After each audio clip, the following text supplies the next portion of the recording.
বিসিবির নির্বাচন থেকে সরে দাঁড়ালেন তামিম। আওয়ামী লীগের কার্যক্রমের উপর নিষেধাজ্ঞা যেকোনো সময় তুলে নেওয়া হতে পারে। শাপলা প্রতীক না পেলে এনসিপির পরিকল্পনা কি, জানালেন সার্জিস আলম। মিছিলে বাধা দিলে পাল্টা হামলার পরিকল্পনা। হাসিনার কল রেকর্ড মুছে ফেলা কে এই সেনা কর্মকর্তা? এতক্ষণ শুনছিলেন সংবাদ শিরোনাম। পুরো খবর পেতে ভিডিওটি শেষ পর্যন্ত দেখুন। সর্বশেষ খবর পেতে চ্যানেলটি সাবস্ক্রাইব করুন। এবার বিস্তারিত। বিসিবি নির্বাচন থেকে সরে দাঁড়ালেন তামিম। বিসিবির নির্বাচনে অংশ নিচ্ছেন না বাংলাদেশ দলের সাবেক অধিনায়ক তামিম ইকবাল। আজ সকাল 10:15টার দিকে মিরপুর শের-ই-বাংলা স্টেডিয়ামে এসে মনোনয়নপত্র প্রত্যাহার করেছেন তামিম। নির্বাচনে ভোট গ্রহণ হবে 6 অক্টোবর, আর তার আগেই মনোনয়নপত্র প্রত্যাহারের শেষ দিন আজ। কার থেকে ক্রিকেট পাড়ায় এমন গুঞ্জন শোনা গেছে, নির্বাচনে সরাসরি হস্তক্ষেপের প্রতিবাদে অন্তত 10-12টি ক্লাবের প্রার্থীরা প্রার্থিতা প্রত্যাহারের সিদ্ধান্ত নিয়েছেন বলে প্রথম আলোকে জানিয়েছেন বিশ্বস্ত সূত্র। আওয়ামী লীগের কার্যক্রমের উপর নিষেধাজ্ঞা যেকোনো সময় তুলে নেওয়া হতে পারে। প্রধান উপদেষ্টা অধ্যাপক ডক্টর মোহাম্মদ ইউনূস বলেছেন, আওয়ামী লীগকে নিষিদ্ধ করা হয়নি, তাদের নিবন্ধনও স্থগিত করা হয়নি, শুধুমাত্র দলের কার্যক্রম সাময়িকভাবে স্থগিত রাখা হয়েছে। জাতিসংঘ সাধারণ পরিষদে ইউএনজিএ অধিবেশনের ফাঁকে জিটিওকে দেওয়া এক সাক্ষাৎকারে সাংবাদিক মেহেদী হাসানের প্রশ্নের জবাবে তিনি একথা বলেন। ডক্টর ইউনূস বলেন, কার্যক্রম স্থগিত থাকায় আওয়ামী লীগ কোনো রাজনৈতিক কর্মকাণ্ড পরিচালনা করতে পারবে না। তারা দল হিসেবে বৈধ রয়েছে, তবে কার্যক্রম সাময়িকভাবে স্থগিত করা হয়েছে। যে কোনো সময় এই কার্যক্রম আবার চালু করা হতে পারে। কার্যক্রমের উপর নিষেধাজ্ঞা যে কোনো সময় তুলে নেওয়া হতে পারে। এক প্রশ্নের জবাবে তিনি বলেন, আওয়ামী লীগের নির্বাচনে অংশ নেওয়ার বিষয়টি নির্বাচন কমিশনের এখতিয়ার। কোন দল নির্বাচনে অংশ নিতে পারবে সে বিষয়ে সিদ্ধান্ত দেবে নির্বাচন কমিশন, কারণ তারাই নির্বাচন পরিচালনা করছে। প্রধান উপদেষ্টা আরও বলেন, আওয়ামী লীগের সমর্থক রয়েছে, তবে তাদের লাখ লাখ সমর্থক আছে এটা আমি মানি না। তাদের সমর্থকেরা সাধারণ ভোটারের মতোই ভোট দিতে পারবেন, তবে সেখানে আওয়ামী লীগের প্রতীক থাকবে না। তিনি অভিযোগ করে বলেন, আওয়ামী লীগ নিজেদের রাজনৈতিক দল দাবি করলেও বাস্তবে তারা রাজনৈতিক দলের মতো আচরণ করতে পারেনি। তারা মানুষ হত্যা করেছে, নিজেদের কর্মকাণ্ডের দায় স্বীকার করেনি এবং সবসময় দায় অন্যের উপর চাপিয়েছে। শাপলা প্রতীক না পেলে এনসিপির পরিকল্পনা কি, জানালেন সার্জিস আলম। জাতীয় নাগরিক পার্টি এনসিপির শাপলা প্রতীক পাওয়ার ক্ষেত্রে কোনো আইনগত বাধা নেই বলে জানিয়েছেন দলটির উত্তরাঞ্চলের মুখ্য সংগঠক সার্জিস আলম। তিনি বলেন, প্রতীক আদায়ের যদি রাজপথে কিংবা আদালতে যেতে হয়, এনসিপি সেই পথেই যাবে। মঙ্গলবার দুপুরে পঞ্চগড় সদরের ইফিজাবত ইউনিয়নের দুর্গা মন্দির পরিদর্শনকালে তিনি একথা জানান। এদিন বিকেলে এনসিপির নিবন্ধন পাচ্ছে বলে জানিয়েছেন নির্বাচন কমিশন। সে ঘোষণার পর এক ফেসবুক পোস্টে সার্জিস আলম লিখেছেন, নির্বাচন কমিশন বলেছে নিবন্ধন পাওয়ার জন্য সকল শর্ত পূরণ করেছে, তাই এনসিপিকে নিবন্ধন দিতে তাদের কোনো আপত্তি নেই। এটুকু বলার জন্য ধন্যবাদ। এরপরই শাপলা প্রতীক ইস্যুতে নিজেদের আগের অবস্থানে অটল থাকার ঘোষণা দিয়ে তিনি বলেন, কিন্তু শাপলা মার্কা দেওয়ার ক্ষেত্রে নির্বাচন কমিশন কোনো অদৃশ্য শক্তির প্রভাবে এনসিপির সঙ্গে স্বেচ্ছাচারিতায় এবং বৈষম্যমূলক আচরণ করছে। কোনো আইনগত বাধা না থাকা সত্ত্বেও মার্কা নিয়ে এই টালবাহানা অভ্যুত্থানের পরবর্তী বাংলাদেশের একটি স্বাধীন সাংবিধানিক প্রতিষ্ঠান থেকে কোনোভাবেই কাম্য নয়। সার্জিস যোগ করেন, নির্বাচন কমিশনের নির্বাচনের আগেই নিজেদের সক্ষমতা এবং স্বচ্ছতাকে প্রশ্নবিদ্ধ করবে না বলে আমরা এখনও প্রত্যাশা করি। আওয়ামী লীগের কার্যক্রমের উপর থেকে নিষেধাজ্ঞা তুলে নেওয়ার সম্ভাবনা দেখছেন না আইন উপদেষ্টা অধ্যাপক ডক্টর আসিফ নজরুল।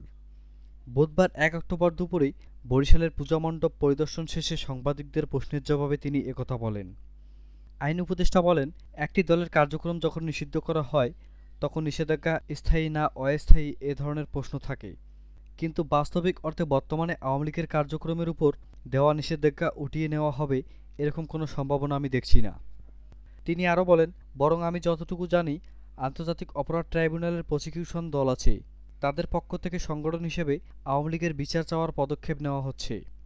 সুতরাং নির্বাচনের আগে তো দূরের কথা, অদূর ভবিষ্যতে আমার পর্যবেক্ষণে যতটুকু বুঝি তাদের যে কার্যক্রম নিষিদ্ধ হয়েছে তা প্রত্যাহার করার কোনো সম্ভাবনা নেই। বিদেশি গণমাধ্যমে প্রধান উপদেষ্টার সাক্ষাৎকার প্রসঙ্গে আইন উপদেষ্টা বলেন, প্রধান উপদেষ্টা বারবার জানিয়েছেন আগামী ফেব্রুয়ারির প্রথমার্ধেই নির্বাচন অনুষ্ঠিত হবে। ফেব্রুয়ারির পরে এই সরকারে কারো থাকার ইচ্ছে নেই। এছাড়াও যারা শান্ত পাহাড়কে অশান্ত করছে তাদের বিরুদ্ধে কঠোর ব্যবস্থা নেওয়ার কথাও বলেন আইন উপদেষ্টা। মিছিলে বাধা দিলে পাল্টা হামলার পরিকল্পনা। প্রত্যাশা অনুযায়ী সেপ্টেম্বর মাসে দেশজুড়ে অরাজক পরিস্থিতি সৃষ্টি করতে না পারলেও অক্টোবরের লক্ষ্য অর্জন করতে মরিয়া স্বার্থন্বেষী কুচক্রী মহল প্রতিবিপ্লব করে ফেব্রুয়ারির নির্বাচন বানচাল করা এবং ক্ষমতাচ্যুত আওয়ামী লীগকে পুরনো চেহারায় ফিরিয়ে আনতে ২৪-এর গণঅভ্যুত্থানে পরাজিত ফ্যাসিস্ট শক্তি দেশি বিদেশি দোসরদের সহায়তায় অনেকটা মরণ কামড় দেওয়ার প্রস্তুতি নিয়েছে অক্টোবরে। প্রধান লক্ষ্য যেকোনো মূল্যে অন্তর্বর্তী সরকারকে হাঁটানো।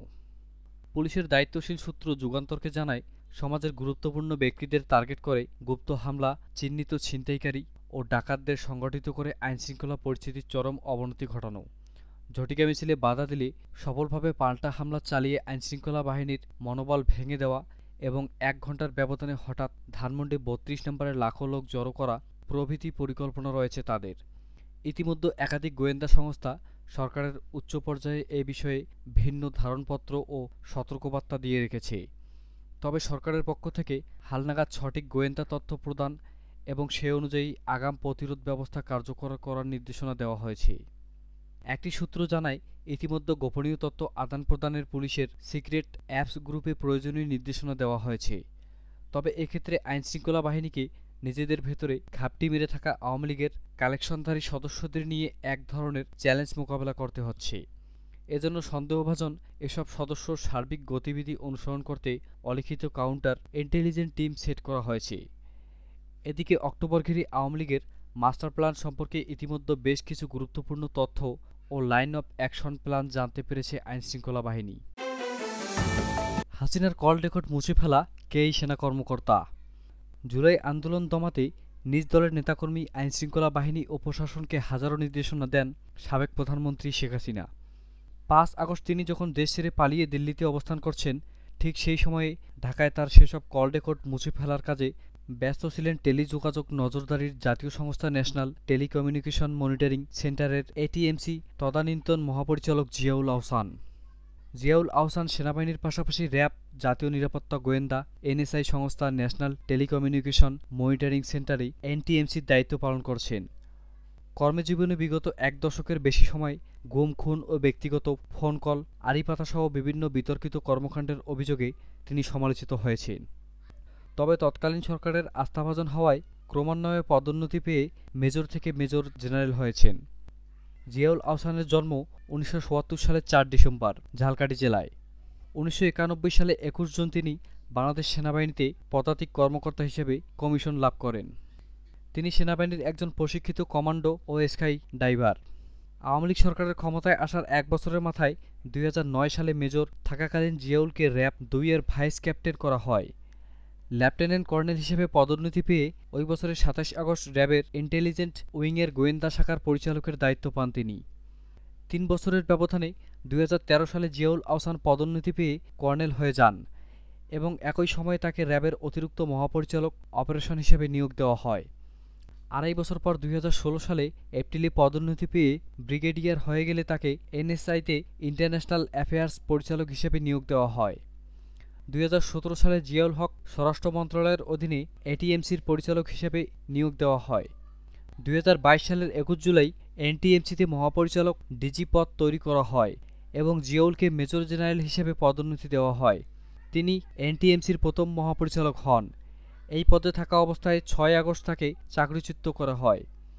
উল্লেখ্য, এনটিএমসির তথ্য ও যোগাযোগের ডেটা পর্যবেক্ষণ, সংগ্রহ ও রেকর্ড করার পাশাপাশি ইলেকট্রনিক যোগাযোগ যেমন ফোন কল, ইমেল ও সোশ্যাল মিডিয়ার অ্যাকাউন্ট ইন্টারসেপ্ট করে থাকে।